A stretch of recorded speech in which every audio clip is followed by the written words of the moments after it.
Andhra Pradesh medical council సభ్యులుగా తిరుపతికి చెందిన డాక్టర్ శ్రీహరిరావు నియమితులయ్యారు. అనేక సంవత్సరాలుగా బీజేపీలో ఉంటూ పార్టీ బలోపేతానికి విశేష సేవలు అందించారు. ఈ సందర్భంగా ఆయన సేవలను గుర్తించి ప్రభుత్వం సోమవారం ఆంధ్రప్రదేశ్ మెడికల్ కౌన్సిల్ సభ్యులుగా 6 మందిని నియమించింది. వారిలో ఒకరిగా శ్రీహరిరావుకు అవకాశం కల్పించింది. ఈ సందర్భంగా ఆయనను బీజేపీ జిల్లా సాంస్కృతిక విభాగం అధ్యక్షులు గుండాల గోపీనాథ్ రెడ్డి ఆధ్వర్యంలో ఘనంగా సత్కరించారు. ఈ సందర్భంగా వారు మాట్లాడారు. ఎంతో కృషి చేశారు. ఆయనకి ఈరోజు మా వైద్య మంత్రి గారు సత్యకుమార్ గారు కానీ ఏపీ గవర్నమెంటు ఆయన సేవలను గుర్తించి ఈరోజు వైద్య విధాన మండలి సభ్యులుగా ఎన్నుకోవడం చాలా సంతోషంగా ఉంది. అదేవిధంగా ఇంకా మంచి పదవులు రావాలని మంచి మనిషి డాక్టర్ గారు శ్రీహరిరావు గారికి శుభాకాంక్షలు తెలియజేస్తున్నాను.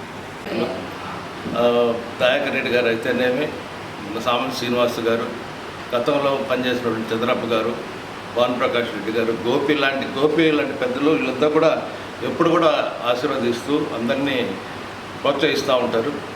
సుబ్రహ్మణ్య గారు, చంద్రబాబు గారు, ఇటువంటి వాళ్ళందరూ కూడా వాళ్ళ ఆశీర్వాదం బలంతో ఈరోజు నేను ఈ కార్యక్రమం వచ్చిందనుకుంటున్నాను. రేపు రాబోయే రోజుల్లో కూడా చైర్మన్ ఎన్నిక జరుగుతుంది.